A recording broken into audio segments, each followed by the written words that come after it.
안녕하세요. 광교현 세수학과 아동발달센터 센터장 이대현입니다. 지난 시간에는 자폐 스펙트럼 장애와 일반적으로 전반적인 발달이 느린 아동들과의 차이점에 대해서 간략하게 설명을 드려보았는데요. 오늘은 사회적 의사소통이란 무엇인지, 그리고 사회적 의사소통 장애가 어떤 것인지에 대해서 간략히 설명을 드리면서 사회적 의사소통에 어려움을 보이는 아동들에게 어떤 도움을 줄 수 있는지에 대한 설명을 드려보도록 하겠습니다. 사회적 의사소통이란 말의 내용뿐 아니라 언제, 어떻게, 누구에게, 어떤 방식으로 말할지를 판단하고 사용하는 능력을 말합니다. 이 능력은 친구들을 사귀고 갈등을 조정하고 집단 안에서 자신의 생각을 표현하는데 필수적인 능력이라고 볼 수 있는데요. 이 능력이 또래 친구들에 비해서 조금 느리거나 어려움을 보이는 친구들 같은 경우에는 대화를 주고받는 순서를 잘 못 맞추거나 친구가 웃긴 얘기를 해도 그게 농담인지 모른다거나 누군가 기분 나빠 보여도 눈치채지 못하거나 너무 많은 얘기를 하거나 반대로 말이 없는 경우가 있습니다. 상황에 맞지 않게 말을 하거나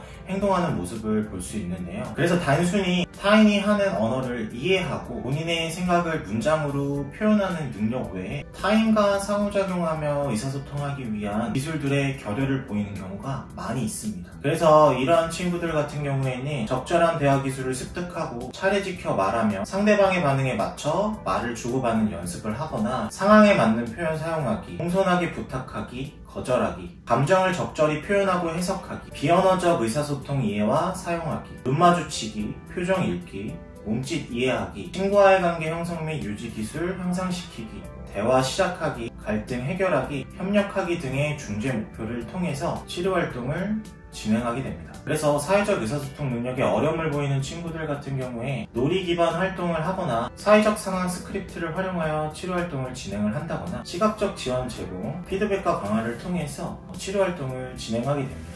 예를 들어서 역할극, 상황카드, 그림책, 보드게임 등을 활용하여 실제 상황을 연습하기도 하고 또래 친구와 대화 나누기, 일상 속 대화 장면 재현을 통해 실전 감각을 키워줄 수가 있습니다. 그리고 대화 흐름에 관련된 시각적 단서 제공, 감정 얼굴 카드 활용하기, 행동 결과 그림 자료 등을 활용하여 아이의 의사소통 능력 향상에 도움을 줄 수가 있습니다. 이러한 활동들을 통해 적절한 표현을 사용했을 때 즉시 긍정적인 피드백을 주어 아이의 동기를 높여주고 가정에서 연습할 수 있는 간단한 숙제나 팁도 함께 제공하여 부모 교육을 통해서 사회적 의사소통 능력에 어려움을 보이는 친구들에게 적절한 도움을 줄 수 있도록 치료를 진행할 수가 있습니다. 앞서 설명드렸던 사회적 의사소통 능력에 어려움을 보이는 친구들 같은 경우에는 간혹 가다가 제가 일전 영상에서 설명드렸던 자폐 스펙트럼 장애 아동들과 혼동되는 경우가 많이 있습니다. 근데 사회적 의사소통 장애를 가진 친구들과 자폐 스펙트럼 장애를 가진 친구들과의 가장 큰 차이점은 제한적이고 반복적인 행동 및 감각, 민감성에서 차이가 나게 되는데요. 특정 부분에 너무 민감하거나 또는 둔감한 경우가 있을 수 있으며 진단 범주에서도 차이를 볼 수가 있겠습니다. 그래서 사회적 의사소통 장애를 가진 아이들과 자폐 스펙트럼 장애를 가진 아동들의 가장 두드러지게 차이가 나는 점은 제한적이고 반복적인 행동이 있느냐 없느냐, 감각 민감성이 있느냐 없느냐에 따라서 진단이 나뉘게 됩니다. 지금까지 사회적 의사소통 능력에 관련된 간략한 설명을 드려보았는데요. 이러한 사회적 의사소통 능력에 어려움을 보이는 친구들 같은 경우에 사회적 의사소통 장애라는 진단을 받는 경우가 있습니다. 진단 기준을 간략하게 설명드려보면 사회적 목적을 위한 언어 사용의 결함, 담화의 규칙을 따르는데 어려움, 상황적, 문화적 맥락에 맞춰 의사소통을 조절하는 능력 부족, 암시적 의미, 비유적 표현, 유머, 은유, 관용어 등을 이해하거나 사용하기 어려운 경우, 즉 반복적이고 제한된 행동이나 관심사가 동반된다면 아까 앞서 사회적 의사소통 능력에 관련된 설명을 드릴 때 언급하였던 자폐 스펙트럼 장애로 진단하게 됩니다. 사회적 의사소통 장애는 언어의 형식보다는 언어의 기능과 상황 적합성에 초점을 둔 진단입니다. 유창하게 말을 하더라도 언제,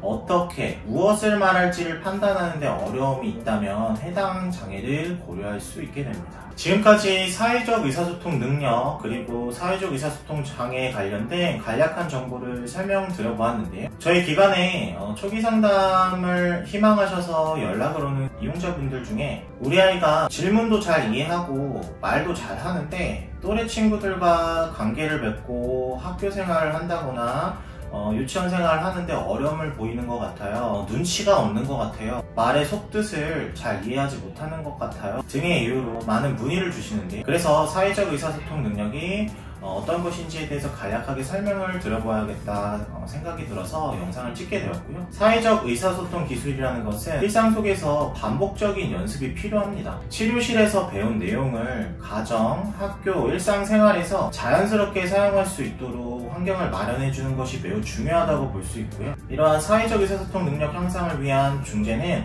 단기간의 훈련이 아니라 아이가 사회 속에서 자신있게 관계를 맺으며 살아갈 수 있도록 돕는 과정이기 때문에 장기적으로 생각하셔서 지속적인 중재를 받을 수 있도록 도와주는 것이 매우 중요하다고 볼 수 있겠습니다. 제가 지금까지 말씀드렸던 사회적 의사소통 능력에 관련돼서 혹시 궁금한 부분이 있으시다면 저희 센터나 주변 아동발달센터에 한번 연락을 해보셔서 상담 문의를 해보시는 것도 좋은 방법이 될 수 있을 것 같고요. 다음에는 더 새로운 정보를 가지고서 찾아뵙도록 하겠습니다. 감사합니다.